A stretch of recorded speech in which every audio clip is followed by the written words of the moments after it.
Kajian Kitab.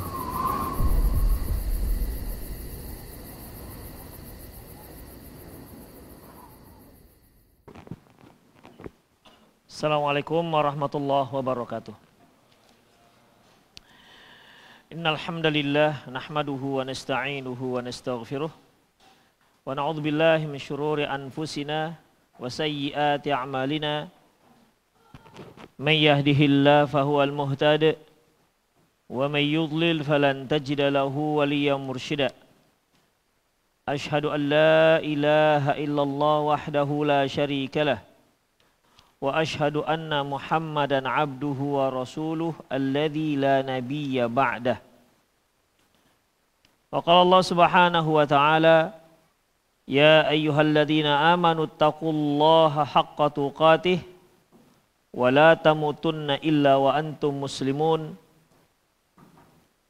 Ya ayyuhalladzina amanu taqullaha wa qulu qawlan sadida yuslih lakum a'malakum wa yaghfir lakum dhunubakum wa man yuti'illaha wa rasulahu faqad faza fawzan 'azima.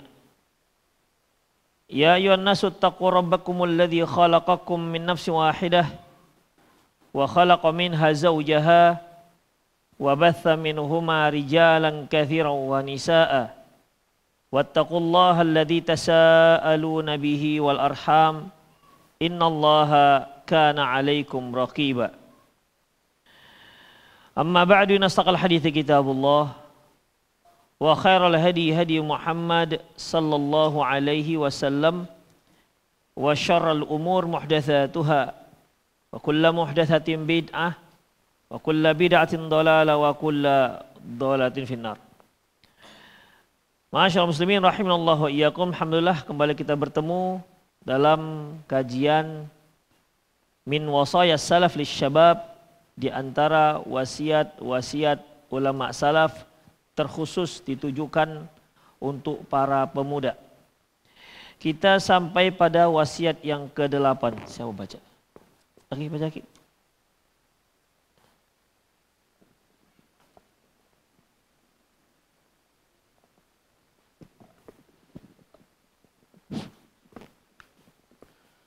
Bismillah. Nasihat ke-8, apa yang diriwayatkan oleh Imam Ahmad dalam kitabnya Al-Wara' dari Abdul Wahab As-Saqafi. Dia berkata, Ayub yakni As-Sikhtiyani rahimahullah keluar menemui kami. Dia berkata, wahai anak-anak muda, carilah pekerjaan. Kalian tidak perlu datang ke pintu orang-orang itu. Dia menyebutkan siapa yang tidak disukainya. Artinya, seorang pemuda di samping dia berusaha menuntut ilmu, hendaknya mempunyai pekerjaan yang darinya dia mendapatkan harta dan rizki untuk menafkahi kebutuhan dirinya, dan sesudahnya untuk keluarga dan anak-anaknya, agar dia tidak menjadi beban bagi orang lain. Hingga pada saat dia tua, dia tidak perlu pergi ke fulan dan fulan untuk meminta bantuan dan pertolongan. Dan rizki yang paling berkah, paling bermanfaat, dan paling baik adalah hasil keringat sendiri. Di wasiat yang ke-8 ini, di mana Syekh Hafizahullah menyebutkan tentang wasiat ataupun nasihat untuk anak muda agar bekerja. Memang ikhwah, kalau kita lihat, tidak ada istilah menganggur bagi seorang muslim. Dan juga tidak ada istilah dia ibadah saja tanpa bekerja. Ya. Allah Subhanahu wa taala mengatakan, wa ja'alna an-nahara ma'asya, dan kami jadikan siang hari itu ma'asya, mencari penghidupan. An-Naba ayat 11. Allah juga berfirman, wa ja'alna lakum ma'aish, dan kami jadikan untuk kalian ma'aish, yaitu pekerjaan-pekerjaan untuk menghidupkan diri kalian. Qalilam ma tashkurun, tapi sedikit kalian yang bersyukur. Al-A'raf ayat 10. Allah Subhanahu wa taala juga firman dalam surat Jum'ah ayat 10. Fa idza qudiyatis salat, apabila sudah selesai salat Jumat, fantashiru fil ard. Bertebaranlah kalian di atas bumi Allah ini. Wabtaghu min fadlillah. Carilah karunia Allah Subhanahu wa taala. Ayat-ayat ini ikhwah, azallahu wa iyyakum, memberikan spirit bagi kita bahwa kita sebagai seorang muslim harus punya kegiatan, harus punya pekerjaan. Bekerja untuk menafkahi, minimal untuk menafkahi dirinya sendiri. Apabila dia seorang thalabul ilmi yang dia masih di bawah tanggung jawab orang tuanya, oke, dia harus fokus terhadap thalabul ilminya. Oleh karena itu ikhwah, seorang yang diasuh, seorang yang ditanggung jawab oleh orang tuanya, maka tugas dia untuk menuntut ilmu dan itu amanah. Artinya dia hanya diplotkan waktunya untuk menuntut ilmu. Tapi ketika dia sudah lepas dari orang tuanya, maka tidak ada istilah menganggur dalam Islam. Bahkan ikhwah, kalau kita lihat peristiwa Perang Badar. Perang Badar itu terjadi pada bulan Ramadan. Bahkan ketika Ramadan pun itu tidak menjadi alasan bagi para sahabat untuk tidur-tiduran. Karena sebagian kaum muslimin kalau sudah Ramadan itu jadi alasan untuk tidur-tiduran. Siang tidur, kenapa puasa? Abang nggak kerja bang? Enggak, kenapa bang? Puasa.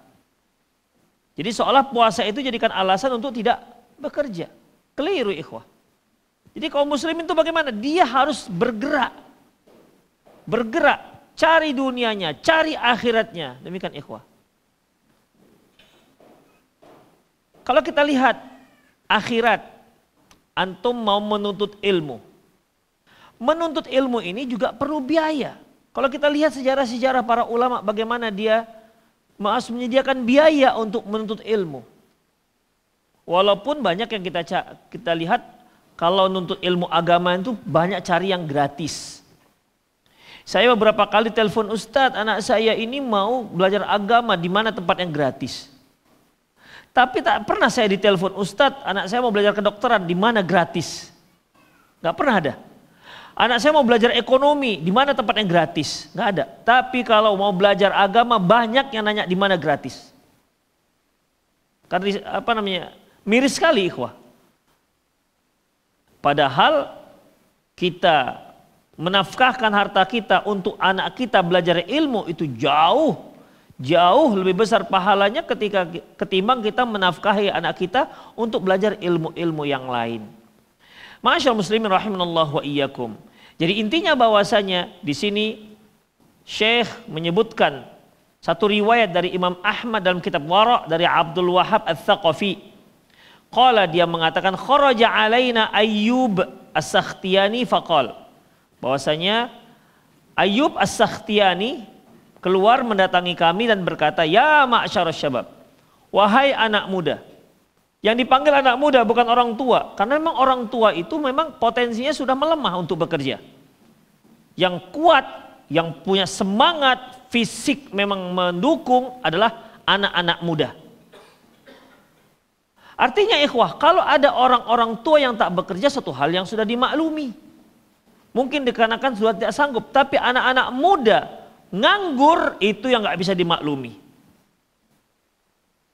Itu nggak bisa dimaklumi. Di dalam Islam itu nggak bisa dimaklumi. Anda harus bekerja, tidak boleh hanya ongkang-ongkang kaki, bertumpang dagu. Tidak, Anda harus bekerja. Anda harus cari nafkah, karena dengan nafkah itu, ikhwah, banyak yang bisa kita buat. Ya, banyak yang kita bisa buat. Kalau kita lihat misalnya Nabi Adam alaihissalam, beliau petani. Nabi Nuh alaihissalam, beliau apa? Tukang kayu.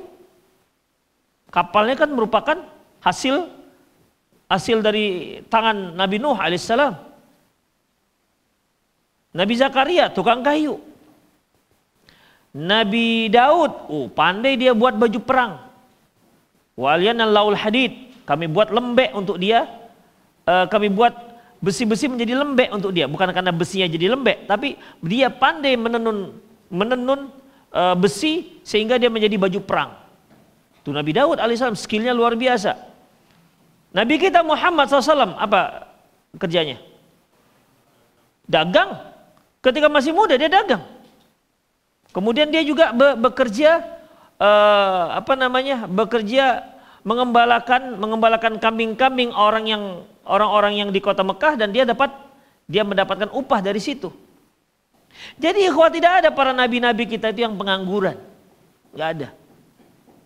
Demikian. Itu masa mudanya mereka nganggur, apalagi ketika dia sudah berkeluarga. Jadi aneh kalau ada orang yang berkeluarga tapi masih nganggur. Gak ngerti apa yang harus dia lakukan.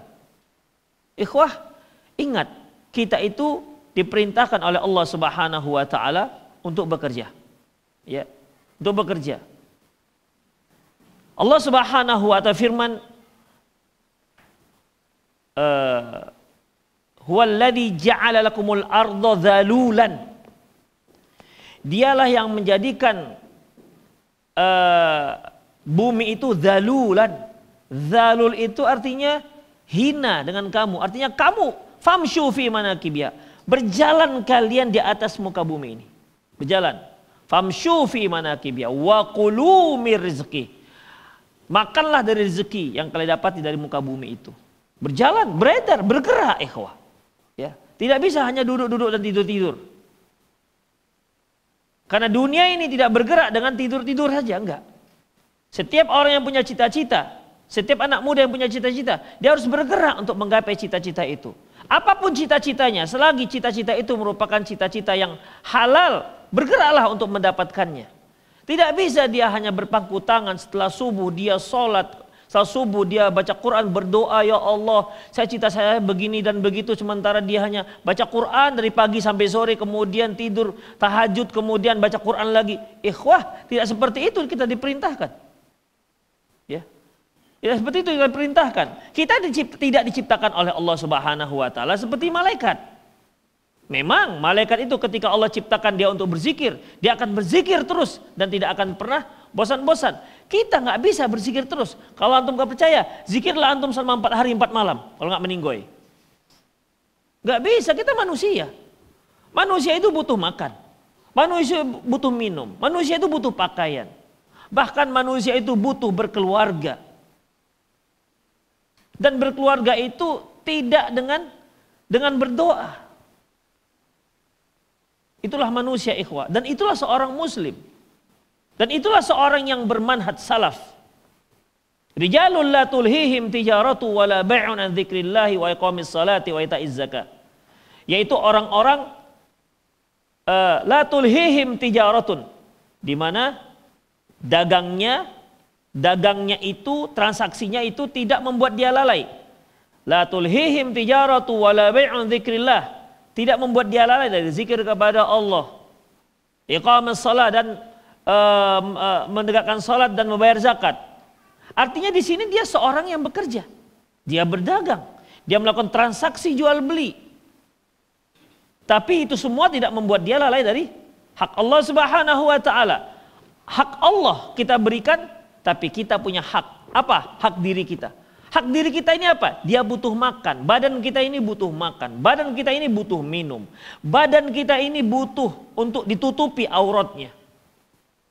Apakah itu bisa didapati dengan hanya baca Quran? Enggak bisa. Dia harus bergerak, bekerja apa yang bisa. Ustadz sekarang ini susah cari kerja. Siapa bilang antum harus bekerja dengan orang? Antum pergi ke pabrik roti, ambil rotinya dan jual rotinya. Demikian ikhwah. Karena yang namanya bekerja itu tidak harus bekerja dengan orang. Kita sebagai sebagai seorang muslim, ya kalau kita nggak bisa bekerja dengan orang, ya kita buat pekerjaan sendiri, minimal untuk diri kita. Cari cari barang-barang bekas misalnya, menjadi tukang pulung misalnya, kenapa rupanya? Tak masalah. Keliling jual roti rupanya nggak ada masalah, ikhwah. Insya Allah banyak yang bisa kita buat untuk mendapatkan rezeki dari Allah Subhanahu wa taala. Famshu fi manakibiha. Berjalanlah kalian di atas muka bumi ini. Wa kulu min rizqi, dan makan dari rezekinya yang kalian dapati.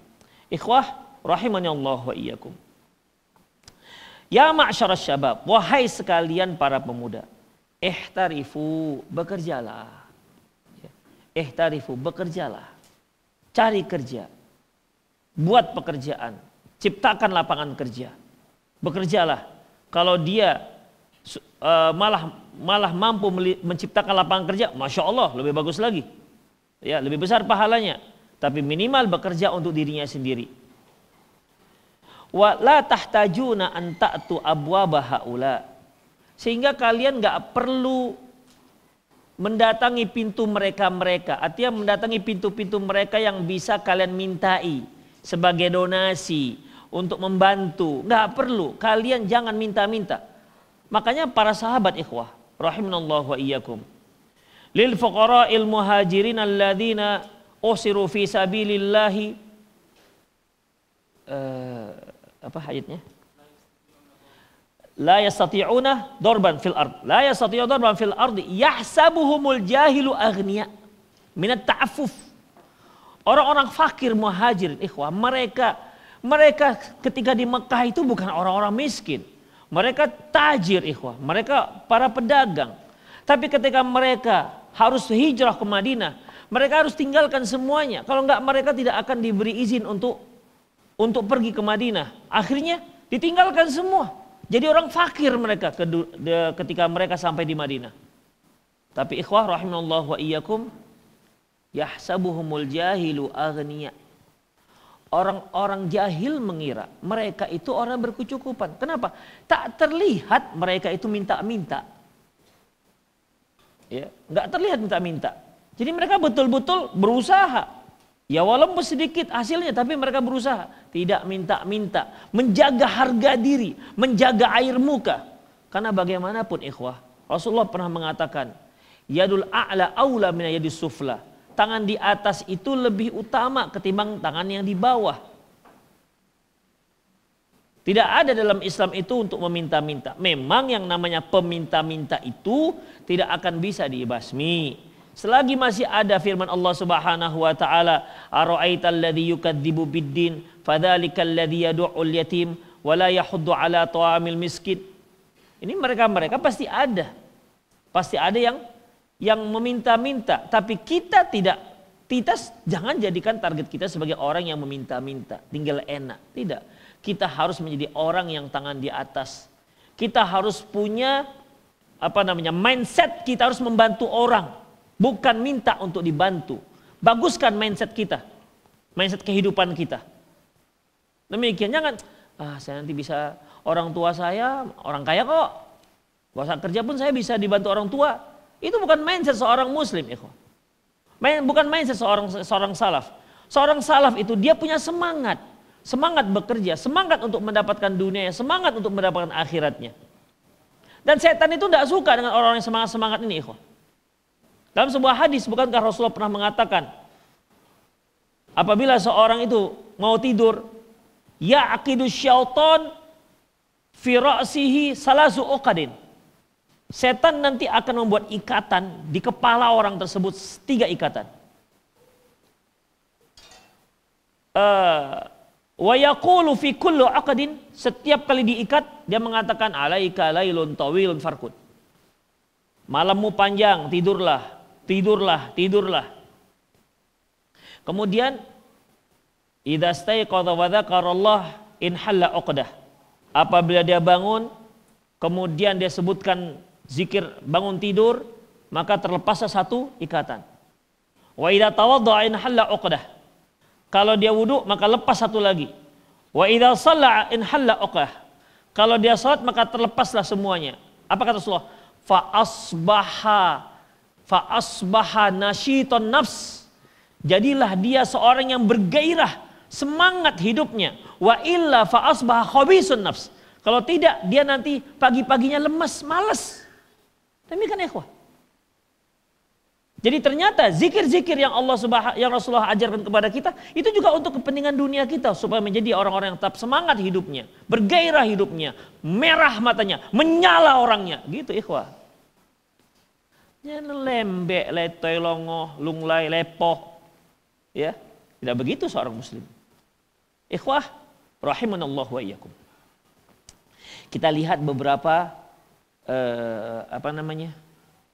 ucapan-ucapan salaf. Ya, ucapan-ucapan salaf. Rasulullah SAW mengatakan, li ayyakhudha ahadukum hablah fayakhtatibu ala dhahri khairun min ayyatiya rajulan a'tahu Allah min fadlihi fayas'alullah fa'atahu aw mana'ah. Sungguh seorang membawa talinya, lantas dia mencari kayu bakar, dia panggul di punggungnya, itu lebih baik ketimbang dia mendatangi seseorang yang dia harap bisa memberi. Kemudian dia pun meminta orang tersebut, terkadang diberi, terkadang tak diberi. Demikian ikhwah. Rusak harga diri kita kalau minta-minta. Kalau sekali oke lah, tapi kalau terus-terusan, jangankan untuk kita ikhwah, kita datang bawa proposal saja itu sudah rusak sebelah harga diri kita. Ya, kita tuh sempat pada fase yang bawa proposal, bukan untuk diri kita, untuk buat mahat lah, untuk buat sekolah lah, bukan untuk diri kita. Kalau sudah assalamualaikum, udah tanda orang ini bawa proposal ini, sambil ditandain begitu ikhwah. Ya, padahal bukan untuk kita, bukan untuk diri kita, tapi begitulah kondisinya. Kalau manusia itu tidak suka kalau diminta-minta ikhwah. Walaupun dia suka memberi, tapi kalau dimintain terus tidak suka dia. Sekali oke, kita minta kasih, 2 kali, 3 kali, 4 kali, 5 kali nengok wajah kita bosan deh ikhwah. Kadang-kadang malas pun dia untuk nerima kita. Sampai pernah satu hari bawa proposal ikhwah, orangnya ustadz ini yang datang, bukan kaleng-kaleng. Demikian. Yang keluar amplopnya saja, ustadznya nggak kasih masuk di luar pagar. Demikian ikhwah. Padahal bukan untuk kita. Begitu. Ya begitulah. Jadi ikhwah rahimanallah wa iyyakum. Alhamdulillah sekarang sudah ada cara-cara, nggak perlu harus diminta-minta. Kita share sebuah flyer, alhamdulillah. Itulah dia. Itu meminta untuk umat. Begitu perlakuan manusia-manusia. Ya iya, begitulah dia, mau giblang apa lagi? Tidak ada manusia yang suka diminta-minta terus. Ya, walaupun dia teman-teman sejati nggak akan ada yang suka, nggak akan ada yang suka. Yang suka nyindir-nyindir, besok pergi ke Jogja, Jogja, besok anu mau ke Jogja, iya enak sekali tuh gudegnya. Ya titip ya gudeg, awak kira dia titip duit juga, teman titip salam aja, titip salam tolong dibuat untuk dibeli untuk oleh-oleh. Demikian ikhwah, manusia tidak suka kalau diminta-minta terus. Begitulah ikhwah rahimanallahu iyyakum. Ya. Kemudian dalam sebuah hadis ikhwah,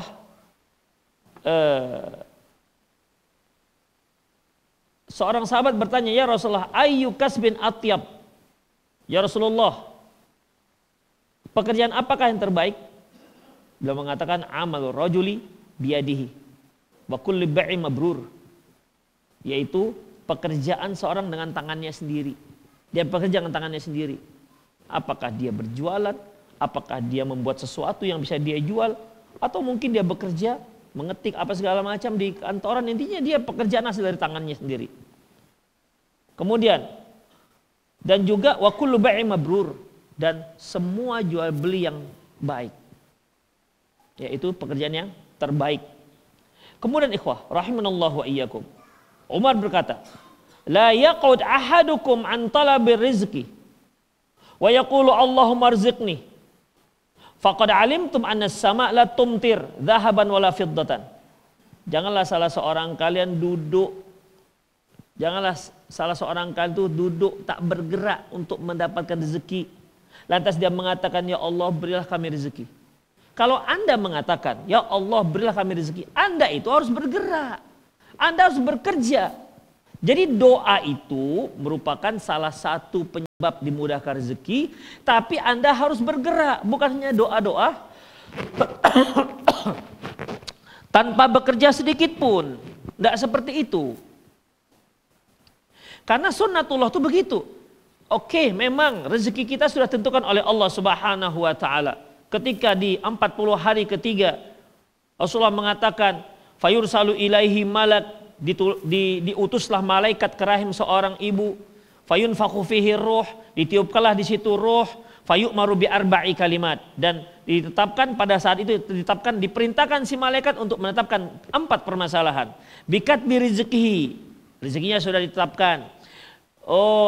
Wa ajalihi, ajalnya, wa amalihi, amalannya. Asaqiyun am sa'idun, apakah dia nanti menjadi orang yang bahagia ataukah dia menjadi orang yang sengsara. Itu sudah ditetapkan oleh Allah Subhanahu wa taala. Tetapi ikhwah, apa yang telah ditetapkan oleh Allah Subhanahu wa taala itu tidak akan didapati kecuali dengan cara bergerak, bekerja. Demikian ikhwah rahimanallah wa iyyakum. Tidak bisa kita hanya tawakal. Saya bertawakal kepada Allah, kalau Allah Subhanahu wa taala memberikan saya rezeki pada hari ini, maka dia akan datang sendiri. Ya, saya kira nggak ada seorang yang waras yang begitu. Kalau seandainya seperti itulah akidah kita, para nabi ngapain bekerja? Mereka lebih makbul kan doanya. Ngapain Nabi Adam Nabi Adam alaihissalam bertani untuk nanam gandum? Kenapa Nabi Nuh alaihissalam bekerja sebagai tukang kayu? Berdoa aja lah biar dapat. Padahal Nabi Nuh pasti akan dikabulkan doanya kan. Para nabi makbul doanya. Tapi itulah mereka bekerja, kenapa? Kenapa nggak mereka dakwah aja lah sudah, nanti tinggal ya Allah, hari ini saya minta lontong pakai telur. Nanti siang pakai semur ya Allah. Kira-kira dikabulkan Allah apa enggak? Para nabi bisa dikabulkan. Buktinya Nabi Isa alaihissalam dikabulkan permintaan kaumnya.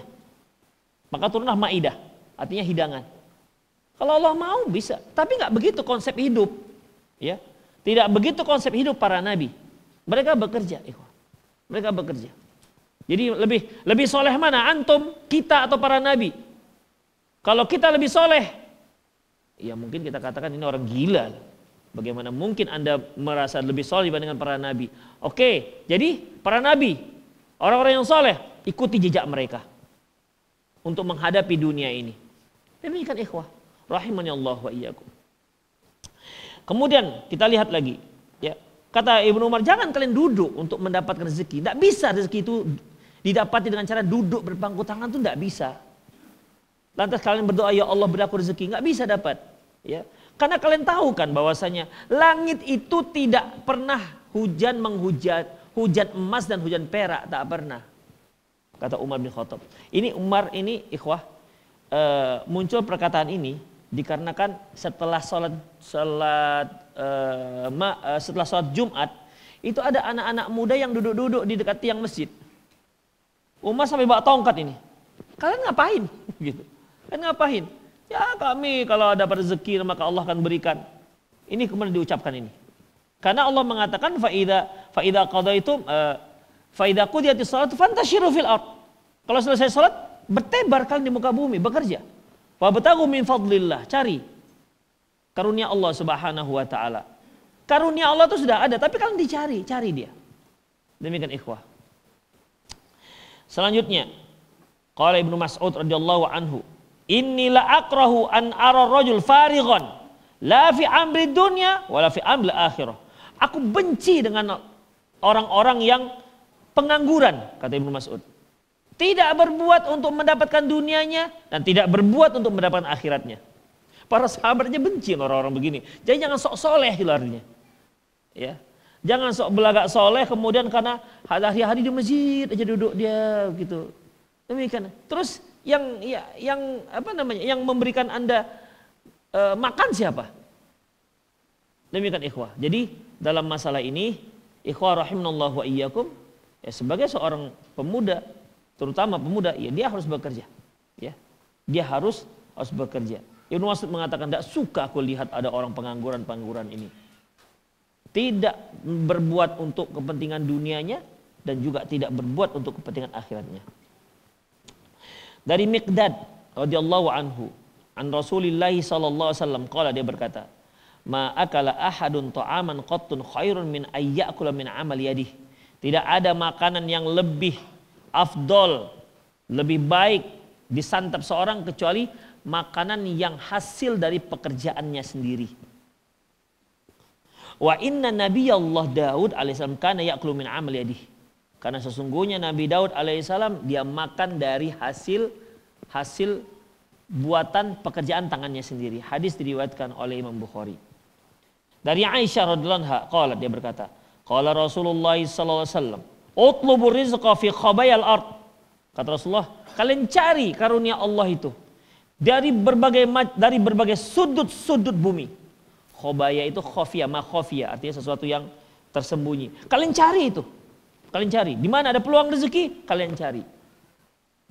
Ya, selama memang masih dihalalkan, carilah dia. Hadis ini diriwayatkan oleh Imam Abu Ya'la dalam kitab Musnadnya. Ani bin Mas'ud radhiyallahu anhu anna Rasulullah yaqul. Dari Abdullah bin Mas'ud radhiyallahu anhu, Rasulullah sallallahu alaihi wasallam pernah bersabda, "Talabul kasbi faridatun ala kulli muslim." Mencari bekerja, mencari penghasilan wajib atas setiap orang-orang muslim. Hadis diriwayatkan oleh Imam Baihaqi dalam Syu'abul Iman. Jadi rahimallahu wa iyyakum. Jadi kalau kita lihat para salafus saleh terdahulu yang demikian hebat zuhud mereka, begitu hebat ibadah mereka, mereka tetap bekerja untuk mencari nafkah dirinya. Ketika Rasulullah sallallahu alaihi wasallam bersama para sahabat melewati ada seorang sahabat yang kerjanya itu masya Allah kuat kerjanya, ya. Ini diriwayatkan dari Ka'ab bin Ujrah. Jadi Ka'ab bin Ujrah mengatakan, marra 'alan Nabi sallallahu alaihi wasallam rajulun fara ashabun Nabi sallallahu alaihi wasallam an jildih wa nasyatih. Ketika Nabi ada seorang, kata Ka'ab bin Ujrah radhiyallahu anhu, ketika satu ketika lewatlah seorang laki-laki lewat berpapasan dengan Rasulullah SAW dan para sahabatnya. Dan para sahabat melihat bagaimana semangat kuatnya laki-laki ini dalam bekerja. Faqalu, mereka mengomentari laki-laki yang kuat kerja tadi itu. Kerja untuk dunia tentunya. Qalu ya Rasulullah. Kana hadza fi sabilillah. Ya Rasulullah, ini kalau kuat seperti ini bekerja, kalau disalurkan untuk jihad fi sabilillah, ini pasti bagus sekali kira-kira. Ya. Kemudian ikhwah, apa kata Rasulullah SAW? Faqala Rasulullah sallallahu alaihi wasallam, "In kana kharaja yas'ala waladih sigharan, fa huwa fi sabilillah." Kata beliau, loh, kalau dia keluar bekerja seperti itu untuk menafkahi anak-anak kecilnya, fa huwa fi sabilillah. Itu juga fi sabilillah. Jadi fi sabilillah itu bukan hanya berperang. Seorang suami keluar untuk mencari nafkah, menafkahi anak istrinya, itu fisabilillah. Itu sebuah ibadah. Dinilai oleh Allah Subhanahu wa taala sebagai ibadah karena itu merupakan sebuah kewajiban. Wa in kana kharaja yasa ala abawaini syaikhaini kabiraini fahuwa fisabilillah. Kalau dia keluar rumah untuk menafkahi dua orang tuanya yang sudah tua renta, itu fisabilillah. Wa in kana kharaja yasa ala nafsihi ya'iffuha. Kalau dia keluar rumah untuk mencari nafkah, untuk menafkahi dirinya agar dia tidak meminta-minta, fahuwa fi sabilillah. Itu juga fi sabilillah. Fi sabilillah ini kan artinya dia sedang berada di jalan Allah Subhanahu wa taala. Setiap orang berada di jalan Allah Subhanahu wa taala berarti dia sedang mendapatkan ridho, menuju untuk mendapatkan ridho Allah Subhanahu wa taala. Fisabilillah itu kan berarti dia sedang berada di jalan Allah Subhanahu wa taala. Demikian ikhwah. Jadi ketika seorang itu bekerja dan bekerjanya untuk mencari nafkah, untuk menafkahi dirinya, anaknya, istrinya, keluarganya, orang tuanya, itu semua merupakan fisabilillah dan itu merupakan ibadah kepada Allah Subhanahu wa taala. Demikian ikhwah. Sehingga Allah Subhanahu wa taala mengatakan wabtaghi fima ataqallahu ad-darul akhirah wala tansa nasibaka minad dunya. Dan carilah dengan yang Allah anugerahkan kepadamu untuk mendapatkan akhirat, tapi jangan lupa jatah kalian untuk di dunia. Kita makhluk dunia. Kita perlu dunia. Perlu dunia. Ya. Jangan dilupakan dunia kalian karena kalian itu di dunia. Demikian ikhwah, dapatkan dunia untuk mendapatkan akhirat kita. Ya. Dapatkan dunia kita untuk mendapatkan akhirat kita yang lebih baik. Pernah suatu ketika orang-orang fakir melapor kepada Rasulullah Sallallahu Alaihi Wasallam dan mereka iri melihat orang-orang kaya. Apa kata mereka? Ya Rasulullah, dhahaba ahlud dusur bil ujur. Ya Rasulullah, ini orang-orang kaya telah pergi membawa banyak pahala. Rasulullah tanya, kenapa? Terus kenapa dengan kalian? Kata orang-orang fakir ini, yusalluna kama nusalli wa yasumuna kama nasum. Mereka salat seperti kami salat. Jadi apa yang kamu lakukan, salat yang kami lakukan, mereka juga lakukan. Orang-orang kaya itu melakukan juga. Kemudian wa yasumuna kama nasum. Mereka juga berpuasa seperti kami berpuasa. Jadi kami puasa ini mereka juga puasa. Orang-orang kaya yang soleh, wah. Ya. Tapi wa yatasaddaquna bi fuduli amwalihim. Tapi mereka bersedekah dengan hartanya. Artinya mereka sholat seperti kami sholat, mereka bisa puasa seperti kami puasa, tapi ketika mereka sedekah kami nggak punya duit. Gimana ini ya Rasulullah? Insyaallah ya. Jadi mereka itu iri dengan orang-orang kaya, bukan dikarenakan mereka naik mobil mewah, rumah mewah, bukan itu. Yang mereka irikan ini orang kaya banyak kali pahalanya. Itu ikhwah. Kalau dia lihat orang kaya hanya sekedar rumah mewah, mobil mewah, tidak ada ibadah, mereka enggak iri yang gini. Banting kelelas itu gitu kira-kira. Bahasa kita banting kelelas itu. Tapi ketika dia melihat orang kaya-kaya yang soleh-soleh, insyaallah ini orang kaya-kaya nih, ngalah-ngalahin kita. Jadi mereka tuh irinya karena mereka dikalahkan dengan pahala itu. Lantas apa kata Rasulullah? Alaisa ja'alallahu ma tasaddaquna bihi. Loh, bukankah ada yang Allah jadikan satu amalan yang kalian bisa itu dianggap sebagai sedekah. Jadi ada amalan ikhwah dan itu dianggap sudah seperti sedekah. Wah seneng, wah kita kalahkan mereka. Ada sedekah nggak pakai duit, itu ikhwah. Ya, ada sedekah nggak pakai duit. Ini bagi-bagi orang-orang yang bokek-bokek bisa ini. Ya, sedekah dia untuk ini. Fi kulli takbiratin sadaqah. Setiap ucapan Allahu Akbar itu sedekah. Wa fi kulli tahmidatin sadaqah. Setiap ucapan alhamdulillah itu sedekah. Wa kulli tasbihatin sadaqah. Setiap ucapan tasbih itu sedekah. Setiap ucapan subhanallah itu sedekah. Wal amru bil ma'ruf wa kulli tahlilatin sadaqah. Setiap ucapan la ilaha illallah itu sedekah. Wal amru bil ma'ruf sadaqah wan nahyi anil munkar sedekah. Menyuruh berbuat baik itu sedekah dan melarang perbuatan mungkar sedekah. Wa fi bidhi ahadikum sedekah. Dan bahkan pada kemaluan kalian itu sedekah. Sahabat tadi merasa aneh. Loh, kemaluan juga sedekah? Iya. Ayati ahaduna syahwatahu kana lahu sedekah. Seorang kami dia melampiaskan hawa nafsunya, syahwatnya kepada istrinya, terus dapat pahala.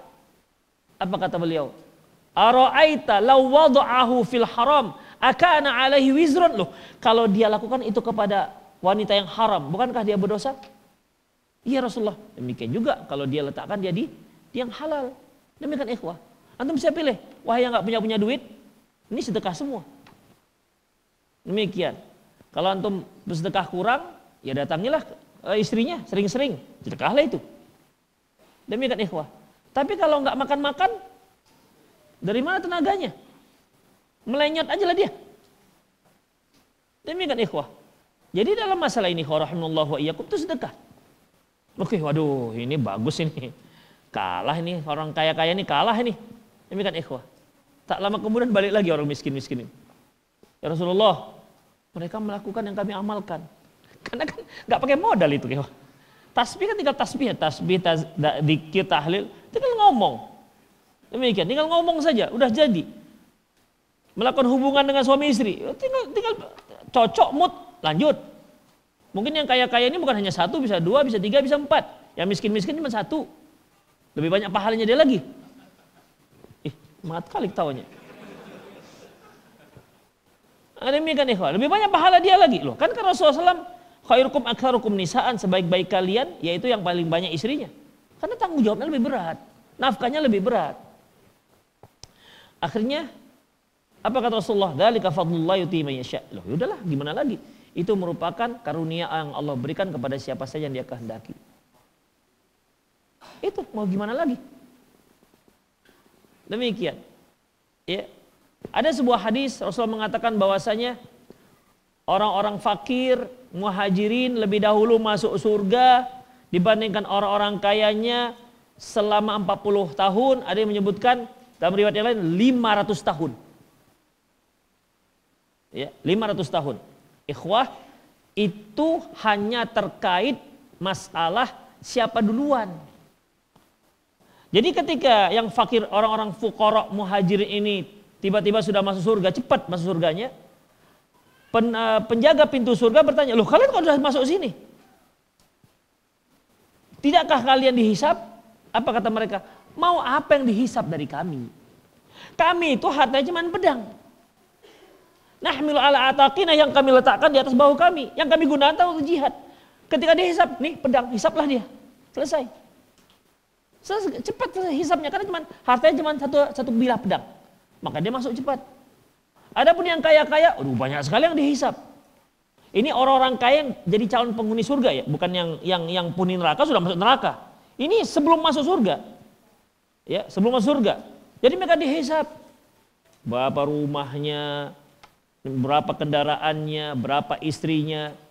Demikian penghasilannya, min aina iktasaba wa ila aina anfaqa. Kemana dia dapat dan kemana dia akan habiskan. Demikian. Ini orang-orang kaya yang masuk surga, mau jadi penghuni surga. Demikian ikhwah. Jadi lambatnya itu bukan dikarenakan mereka kalah dengan orang miskin, tidak. Dikarenakan banyak yang dihisap. Jadi lambat. Orang miskin lebih dahulu. Selama beda waktunya 500 tahun. Demikian ikhwah. Jadi kalau saya tanya antum, antum mau jadi orang miskin yang masuk surga atau orang kaya yang masuk surga? Bedanya 500 tahun masuk surganya. Kalau miskin lebih cepat masuk. Mau yang mana? Tapi 500 tahun loh lambatnya. Gak apa-apa. Yang penting masuk surga ya. Memang tetap yang kaya juga. Pilihan tetap itu juga. Demikian ikhwan, itulah dia. Berarti kira-kira hasil tempat surganya di mana dia? Di bawah surga, lebih tinggi mana derajatnya nanti? Ya lebih yang kaya ikhwah. Tapi ingat yang soleh. Ya, yang soleh, tapi lama dihisapnya. Kamu mobilnya berapa? 6. Ini kemana aja? Yang satu ini untuk kajian hari Senin. Wah. Gitu kan, jemput kawan-kawan. Ini Alphard nih gimana? Oh ini agak jauh, kami ngajinya agak jauh. Jadi harus banyak orangnya. Itu bagasinya itu untuk makan siang lah nanti, untuk yang ikut-ikut. Wah. Ternyata itu semua ikhwah. Helikopter ini gimana helikopter? Iya, kalau ada yang malas-malas, saya jemput pakai helikopter. Siapa yang nggak mau ikhwah? Demikian ikhwah. Jadi ya ternyata digunakan untuk yang istimewa. Itulah ikhwah rahimanallah wa iyyakum. Ya. Dan itu kan didapati dengan cara bekerja. Ya, didapati dengan cara bekerja. Ikhwah azanallahu wa iyyakum. Oleh karena itu ya, kita sebagai seorang muslim harus berupaya minimal untuk diri kita sendiri. Jangan berharap dari orang. Ya. Apalagi kalau antum yang sudah ada berkeinginan untuk berkeluarga.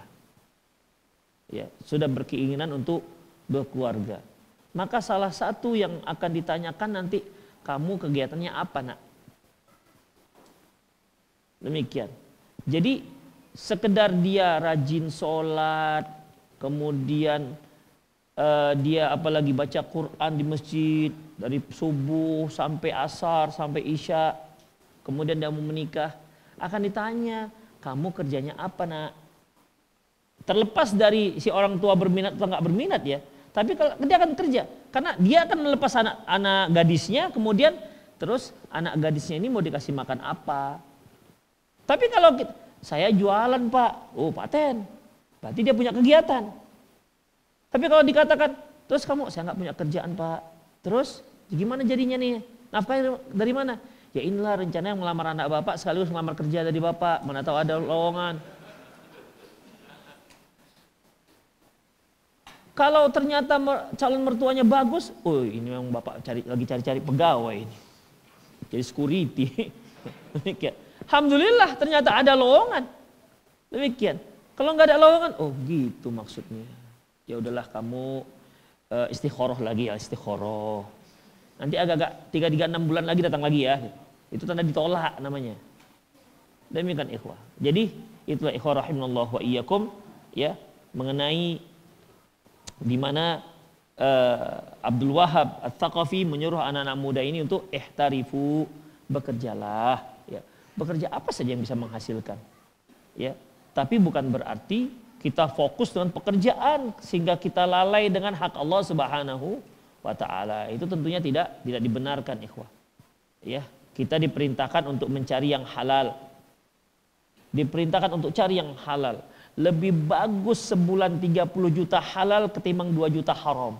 Yakinlah itu. Demikian. Lebih bagus itu lagi ikhwah. Maka cari yang itu. Demikian. Kita bisa melanjutkan pembangunan masjid kan. Orang-orang kaya-kaya yang soleha Masya Allah. Kalau yang nggak soleha nanti datangnya cuma cari senyum aja. Ngasih senyum. Loh kenapa senyum aja Ki? Kan senyum itu sedekah Ustaz. Aduh itu nggak bisa beli besi ikhwah. Ya. Senyum aja nggak bisa beli besi. Kita perlu beli besi. Demikian ikhwah rahimanallah wa iyyakum. Ya, jadi itulah dia. Ya. Kemudian ayyakuna syishab min tahsilil ilmi khirfah. Seorang pemuda di samping dia menuntut ilmu, dia harus bekerja. Dia harus bekerja. Yaktasibu biha malan wa rizqan, yang bisa dia gunakan untuk menghasilkan harta dan rezeki, yunfiqu bi ala nafsih, yaitu untuk menafkahi dirinya. Ya. Syukur-syukur kalau ada mahat-mahat yang menyediakan beasiswa. Tapi di Indonesia umumnya bayar, ikhwah. Kalaupun dia beasiswa, yayasan yang mencarikan ada orang-orang yang mau membiayai dia. Wa fima ba'du ala ahli wa waladih. Demikian juga setelah untuk dirinya, ya kalau bisa juga dia bisa untuk memberikan nafkah keluarganya dan anaknya. Berarti harus berkeluarga. Wa alla yakuna 'alatan 'alal akharin. Jangan sampai dia menjadi beban orang lain, ikhwah. Ya. Jangan sampai menjadi beban orang lain. Hatta la yahtaju ila idza kabura ayyadhhaba ila fulanin aw ila fulanin li talabil muawanati wal musa'adah. Sehingga kalau dia sudah tua nanti dia nggak perlu pergi ke si fulan minta tolong, ya. Kemudian selanjutnya rahimanallahu wa iyyakum, sehingga dia bisa bekerja untuk itu.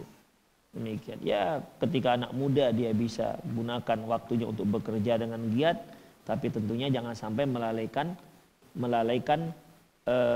hak Allah Subhanahu wa taala. Ya, jangan sampai melalaikan hak Allah Subhanahu wa taala. Ketika dia tua, ya dia juga bekerja semampunya. Demikian ikhwah. Ya, kalau sudah tua mau gimana lagi? Namanya juga sudah renta. Sudah renta.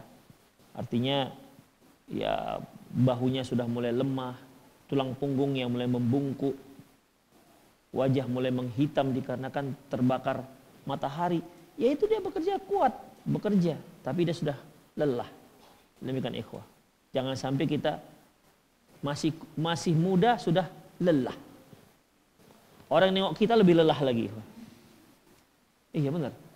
Antum kalau sebagai pemuda nganggur itu, pergi sana pergi sini nggak ada kerjaan, itu orang-orang tua yang nengok antum tuh lelah kali nengoknya. Kalau bisa nih dia ekspor aja ke Gaza sana, supaya dia tahu bagaimana kehidupan yang begitu beratnya. Demikian ikhwah. Ya, jadi bagi antum-antum yang muda-muda masih nganggur, kerja. Ya, kerja. Demikian ikhwah. Ustaz-ustaz antum di sini juga para pekerja-pekerja ikhwah. Kalau Sa'adul Fatah itu dari jual plastik, dulu jual sendal, kemudian juga jual apa lagi? Jadi servis jam, banyak. Ya, berarti penjual-penjual lah. Sampai sekarang kan jual parfum, jual madu, jualan. Ada yang jual sendal, demikian. Kalau saya nggak situ banyak sih, ya. Tapi pernah jual donat, jualan seminggu, sakit seminggu.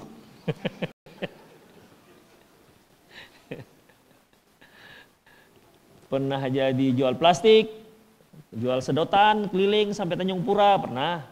Kemudian yang paling lama itu jadi servis jam.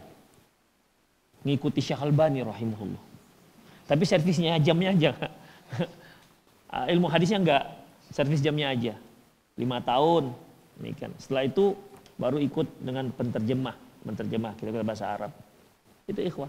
Ya bekerja semua, ya bekerja. Jadi bukan dengan subhanallah alhamdulillah wala ilaha illallah akbar ting lontong. Enggak ada gitu. Enggak ada. Semua dengan cara bekerja ikhwah. Rahimanallahu wa iyyakum. Ya. Tapi itu sajalah. Intinya tidak ada dalam manhaj salaf itu laki-laki nggak bekerja, itu nggak ada. Perempuan nggak bekerja ada. Tapi dia kan punya kegiatan yang lain. Kegiatannya untuk anak-anak yang memperhatikan anaknya, memperhatikan rumahnya. Demikian. Kita yang laki-laki tidak ada kamus duduk berpangku tangan tanpa ada kegiatan. Bekerja. Apa yang bisa bekerja? Tanya. Kalau antum tidak punya kerjaan, tanya apa saja misalnya. Jadi kenek lah nggak apa-apa. Yang penting harus bekerja. Ustadz saya nggak bisa buruh kasar. Oke, cari buruh halus. Mau jadi buruh tari, semoga ada buruh halus. Nggak tahu juga tuh buruh halus gimana. Nah, demikian ikhwah. Tapi harus bekerja, ya bekerja.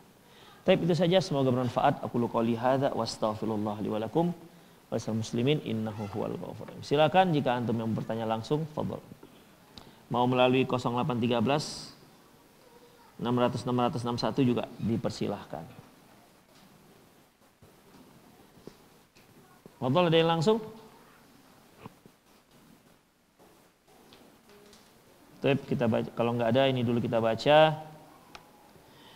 Assalamualaikum Ustaz, mohon nasihatnya. Tapi suami yang sudah mulai ikut kajian tapi belum terbuka hatinya untuk lebih berusaha mencari pekerjaan. Sebelumnya suami kerja di lembaga ribawi tapi susah bertahun-tahun, belum juga memulai pekerjaan lagi. Syukron. Ikhwah rahimallahu wa iyyakum. Doakan dia, mungkin bantu dia cari, tanya-tanya ke mama-mama yang lain apakah ada pekerjaan untuk suaminya. Demikian ikhwah. Ya. Memang dari kerja kantor tiba-tiba untuk jualan sana jual sini memang suatu hal yang memang perlu penyesuaian mental sebenarnya. Tapi insya Allah, ya insya Allah. Man taraka lillah, barang siapa meninggalkan sesuatu karena Allah, man taraka syai' lillah, barang siapa yang meninggalkan sesuatu karena Allah, awwadahu khairum minhu. Allah akan gantikan dengan yang lebih baik.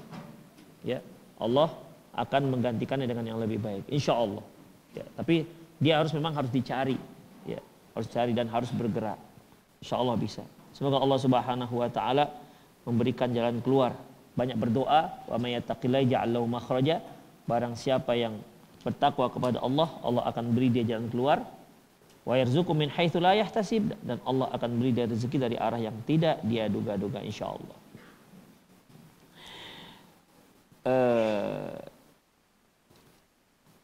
Bagaimana dengan akhwat yang harus bersafar dan harus mengikuti kontrak lebih 1 tahun menetap di kota lain untuk mencapai cita-citanya? Apakah dia terhitung ibadah juga? Kontrak apa ya ini? Kontrak lebih bekerja kali ya? Untuk mencapai cita-citanya, apakah terhitung ibadah juga? Sedangkan di sekitar rumahnya juga ada pekerjaan yang namun benefit dan skill yang didapati tidak sebesar saat bersafar. Ikhwah, kalau masalah mubahnya mubah dengan persyaratan dia diizinkan oleh wali dan safarnya itu ditemani ataupun ya ditemani oleh mahramnya sampai di tempat yang sudah dianggap sudah aman dan dia boleh ditinggal di situ dan walinya balik. Nanti kapan dia pulang dijemput kembali untuk kembali ke kampung halamannya. Boleh, silahkan. Tapi apakah dia ibadah? Ya, kalau niatnya untuk apa sekarang? Kalau niatnya misalnya dia dari situ dia memberikan untuk orang tuanya, insya Allah itu juga ibadah. Ya, insya Allah ibadah. Walaupun itu merupakan sebuah kerjaan untuk laki-laki, bukan perempuan. Karena wanita itu semakin dia tertutup itu semakin afdol. Jangankan bekerja ikhwah, sholat saja wanita itu lebih afdol di kamarnya ketimbang ruang tamunya. Ruang tamunya lebih afdol dia sholat di ruang tamu ketimbang sholat di kompleknya. Sholat di komplek, musola kompleknya lebih bagus ketimbang dia sholat di masjid umumnya. Habis seperti itu sholat, apalagi terkait dengan masalah pekerjaan. Tapi boleh dia keluar bekerja selama memenuhi persyaratan-persyaratan syar'i, tidak apa-apa. Demikian ikhwah. Dan mohon ridho dari orang tua, minta doa dari orang tua. Ada yang langsung? Tak ada? Jika kita sedang sakit, kita tak bekerja dan berkendaraan untuk bekerja, hukumnya gimana Ustadz? Kalau antum berkendaraan, sakit dan tetap berkendaraan, tentu kan orang itu terhadap dirinya lebih tahu. Kalau diperkirakan dia nanti kalau dia paksakan dia bekerja kemudian tiba-tiba pingsan masuk ke got, masih mendingan gotnya nggak dalam. Kalau gotnya dalam, akhirnya mudornya lebih besar. Demikian ikhwah. Jadi kita lebih tahu bagaimananya. Kira-kira kita sanggup nggak?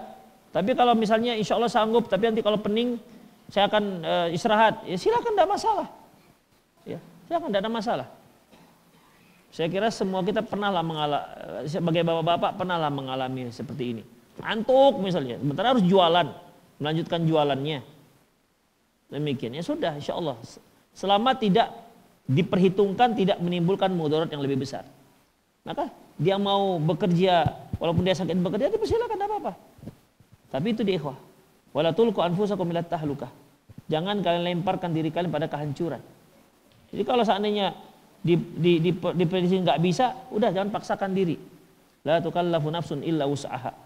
Diri itu tidak boleh Allah tidak akan la yukallifullahu nafsan illa wus'aha. Allah Subhanahu wa taala tidak membebani seorang kecuali yang mampu dia lakukan. Dan kita juga nggak boleh membebani diri kita kecuali yang sanggup kita lakukan. Demikian ikhwah. La yanbaghil mu'min ayyuhidil nafsah. Tidak layak bagi seorang mukmin untuk mengemban satu tugas yang tidak mampu dia lakukan. Jangan sampai dia menghinakan dirinya untuk suatu pekerjaan yang nggak mampu dia lakukan. Jadi dialah harus berijtihad, memperkirakan dirinya ini kira-kira mampu atau tidak. Demikian ikhwah. Semoga Allah Subhanahu wa taala memberikan kesehatan. Ada yang mau bertanya? Tak ada. Assalamualaikum warahmatullahi wabarakatuh, Ustadz. Assalamualaikum. Semoga Ustadz dan keluarga selalu dirahmati oleh Allah Azza wa Jalla. Amin. Pertanyaan pertama saya, Ustadz, apakah benar pada saat tawaf umroh putaran terakhir itu termasuk mustajabnya berdoa? Dan kalau memang itu mustajabnya berdoa, bagaimana cara berdoanya? Apakah hajat yang diinginkan disebutkan terus-terusan di putaran ketujuh tawaf? Iya. Pertanyaan kedua, Ustadz. Satu dulu ya Bu, nanti saya Iya, lupa Ustadz. yang pertama. Ikhwah rahimanallahu wa iyyakum, ketika kita melakukan tawaf, kan dimulai dari Hajar Aswad. Dimulai dengan mengucapkan bismillah Allahu akbar dengan memberi isyarat. Di situ kita sudah bisa untuk berdoa. Karena tidak ada doa khusus, ucapan khusus ketika kita berjalan dari Hajar Aswad ke Rukun Yamani. Nggak ada doa khusus. Terserah mau baca Quran, mau zikir, mau berdoa, terserah. Hanya memang dari Rukun Yaman ke Hajar Aswad bacaannya sudah khusus, yaitu Rabbana atina fid dunya hasanah wa fil akhirati hasanah wa qina adzabannar. Jangan ditambah-tambah wa adkhilna jannata ma'al abrar. Jangan ditambah-tambah. Yang sesuai dengan sunnah saja. Demikian juga yang kedua, yang ketiga, yang keempat. Ya, sepengetahuan saya sama semua, tidak harus di yang ketujuh. Dari awal itu sudah insya Allah mustajab doa. Jadi apa yang harus kita ucapkan? Mau minta apa tuh? Mau diulang-ulang boleh. Fulus, misalnya begitu. Kan ada begitu kan ya Pak? Tak fulus, terganggu orang sampingnya, ada fulus dari tadi. Boleh nggak kita minta fulus ya Allah fulus, boleh nggak? Ya nggak ada masalah ikhwah. Tapi jangan kuat-kuat, malu kita orang samping. Demikian, nggak apa-apa. Mintalah kepada Allah Subhanahu wa taala. Ya, tapi janganlah dari putaran pertama sampai ke fulus. Allahu Akbar. Ada yang jauh lebih penting dari fulus. Fulus penting nggak? Penting aja, penting kali. penting kali. Penting kali. Ya, penting juga, tapi ada yang lebih penting seperti keampunan dosa, surga, jauhkan dari neraka, beri kesehatan, beri anak-anak yang soleh, menjadikan mereka sebagai qurratu a'yun. Banyak sekali yang bisa kita doakan, mendoakan orang tua, demikian. Jadi jangan fulus ke fulus. Demikian ikhwah. Ya banyak yang lebih penting daripada sekedar fulus, walaupun fulus juga suatu hal yang penting, ya. Karena kalau nggak ada fulus nanti nggak bisa umroh berikutnya kan. Demikian. Jadi penting, tapi ada yang lebih penting dari itu. Demikian ikhwah. Jadi doakan semua. Ikhwah, kita butuh doa untuk diri kita. Istri kita butuh doa. Anak-anak kita juga perlu doakan. Keluarga kita. Bahkan negara NKRI ini juga perlu doa dari antum-antum. Iya, berdoakan. Semoga dapat pemimpin yang terbaik. Semoga Sumatera Utara mendapat pemimpin yang terbaik. Kan gitu ikhwah. Perlu doa. Demikian. Ya. Siapa yang kita mendoakan negara kita? NKRI, tanah tumpah darahku. Di sanalah aku berdiri. Demikian. Jadi intinya juga perlu doa. Semua kita perlu doa ikhwah. Doa untuk dakwah tauhid. Semoga mudah diterima oleh masyarakat. Doa untuk masjid muwahhidin biar cepat jadinya. Kan itu. Itu kan juga doa. Demikian ikhwah rahimanallahu wa iyyakum. Ya. Jadi banyak sekali sebenarnya yang mau kita doakan. Makanya saya sering katakan kalau ibu-ibu bapak mau sana, kadang-kadang sampai di sana Bapak Ibu sekalian, bingung kita mau doa apa lagi. Udah banyak kali berdoa apa lagi. Bingung. Dari sekarang di set. Tulis apa? 1, 2, 3, 4. Jadi tiba di sana sudah tinggal baca dengan khusyuknya. Kalau kita kehabisan bahan, jadi akhirnya kita antara mikir dengan doa apalagi ya Allah, apalagi ya Allah gitu. Demikian, sayang, ya. Kemudian apalagi kalau kita tidak umroh kan kita hanya bisa di lantai 3 itu kan. Nah, itu jangan menggerutu di situ.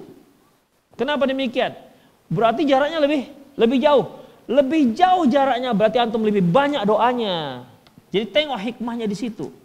Kalau dia satu putaran di bawah itu mungkin satu putaran itu hanya bisa 7 putaran untuk 20 menit bisa. Kalau di atas itu bisa 1 jam, 1 jam setengah misalnya. Berarti antum doanya semakin banyak. Itu. Ya jangan nyusup ke bawah, nyamar pakai pakaian umroh, pakai celana di dalamnya. Kan nyamar ikhwah. Nyamar itu artinya nokahin siapa? Nokahin petugas. Ya. Tapi Allah kan tahu nggak akan bisa ditokoh-tokohin. Demikian ikhwah. Jadi itulah dia. Ya Bu ya, jadi doa itu dari tawaf pertama Bu, Ibu sudah bisa berdoa. Tidak hanya di tawaf yang ke-7. Allahu a'lam. Itu yang pertama Bu, yang kedua silakan. Iya, pertanyaan yang kedua Ustadz, apa hukumnya jika saya golput, apakah saya tetap harus memberikan suara pada saat pencoblosan pilkada? Terima kasih Ustadz, jazakallahu khair. Kalau untuk memilih, ya, kalau untuk golput nggak ada masalah. Kan demokrasi. Apakah kita mewajibkan untuk memilih? Enggak juga. Hukum untuk memilih sama dengan golput menurut demokrasi Indonesia. Jadi tidak memilih itu juga sebuah aspirasi. Tidak memilih juga sebuah aspirasi. Memilih juga aspirasi. Demikian. Adapun apakah berdosa? Enggak. Dari mana tanya ikhwan berdosanya? Kan sempat keluar fatwa bahwasanya berdosa kalau nggak memilih. Enggak sampai begitu kali. Ini kan demokrasi. Ya. Jadi kalau antum merasa, aduh, nggak ada yang bisa dipilihnya ini, ya udah nggak usah pilih. Kalau antum merasa sebenarnya mirip-mirip semua, tapi ini yang lebih bagus sepertinya dia nih, begitu, udah pilih. Demikian ikhwah. Jadi itu tergantung antum saja. Take enjoy aja ikhwah. Ya, nggak usah terlalu kita harus jihad membela fulan. Kasihan kali nanti ikhwah. Seperti orang-orang yang dulu membela Prabowo akhirnya kecewa kan. Dulu kan dianggap jihad membela Pak Prabowo yang dulu loh tahun 2019. Jihad. Kemudian akhirnya begini kata mereka. Ya namanya juga politik bagaimana. Pilih-pilihlah enggak ya sudah gitu selesai. Wah. Memang gua pikirin. Ustadz maaf saya mengganggu waktunya Ustadz. Saya mau bertanya Ustadz. Sebenarnya saya malu Ustadz. Ya udah nggak usah nanya kalau begitu. Tapi hati ini terasa terganjal akan hal ini. Saya hanya tanyakan ini ke Ustadz. Saya dulu melakukan zina dengan istri saya, tapi istri saya hamil anak yang pertama. Terus saya nikahi istri saya, apakah pernikahan saya itu sah? Dan saat ini saya sudah punya 4 anak dan 2, 3, seterusnya. Apakah saya harus menikah lagi atau bertaubat bisa menjadikan pernikahan saya sah? Gini ikhwah, mengenai kalau wanita hamil yang dia itu sebagai seorang istri dan dia sedang hamil ditalak suaminya, ya kalau dia menikah pada saat itu dengan orang lain itu tidak sah. Karena wa ulatil ahmali ajaluhunna ayyadhna hamlahunna. Dan wanita-wanita yang sedang hamil maka masa iddahnya sampai dia melahirkan. Kalau dia menikah pada saat itu maka tidak sah, jelas itu. Nah, yang menjadi khilafiyah sekarang ini adalah dia menikah saat hamil, tapi hamil yang bukan pernikahan, hamil dari perzinahan. Demikian ikhwah. Ya, Rasulullah pernah katakan bahwasanya la yaski rajulan zar'a ghairah. Janganlah seorang itu menyirami tumbuhan orang lain. Artinya kalau wanita yang hamil ini ternyata dinikahi dengan laki-laki yang bukan menghamili dia, itu sepakat para ulama nggak boleh. Tapi mengenai laki-laki yang menghamili dia itu ada khilafiyah. Demikian ikhwah. Tapi saya cenderung pada nggak membolehkan. Katanya saya cenderung pada nggak membolehkan. Pertama ikhwah, dikarenakan seorang wanita itu ketika dia menikah, ya, dia harus terbebas rahim dengan bibit apapun. Contohnya seperti seorang ketika dia membeli seorang hamba saya, dia nggak boleh menggauli hamba saya perempuannya itu kecuali setelah dia berlalu 1 kali haid, menunjukkan bahwasanya di rahimnya tidak ada siapa-siapa. Itu ya. Maka saya cenderung pada pendapat ini, yaitu rahimnya harus bersih ketika dia sedang akad pernikahan. Demikian ikhwah. Jadi jadi bagaimana? Sebaiknya diulang lagi. Itu ikhwah, sebaiknya diulang lagi. Kan akad pernikahan itu kan jangan asumsikan seperti yang ada pesta besar. Akad nikah itu ada bapaknya, ada mahar. Ya kalau antum kasih mahar istri, beli aja tuh buku agak-agak 35.000 kan bisa jadi mahar. Aku nikahi engkau dengan mahar buku 35.000. Atau dengan duit limpul.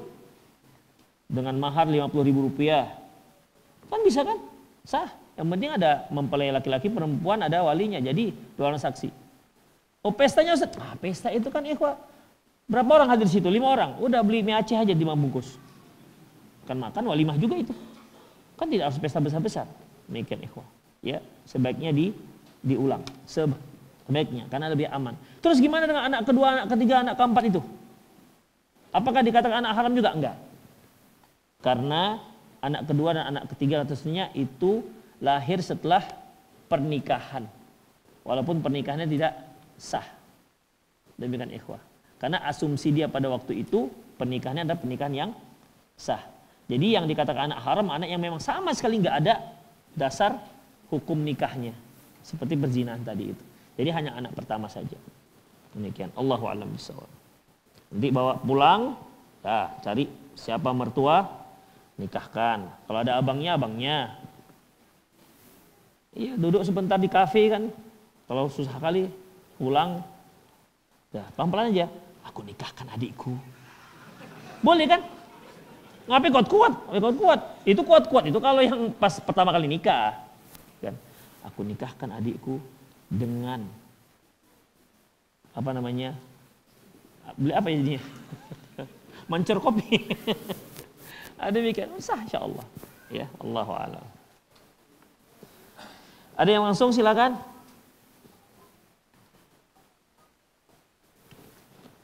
Saya cari pertanyaan-pertanyaan yang singkat ya. Ikhwah, upayakan pesan itu singkat jadi bisa saya baca. Mau nanya Ustaz, misalnya ketika sholat berjamaah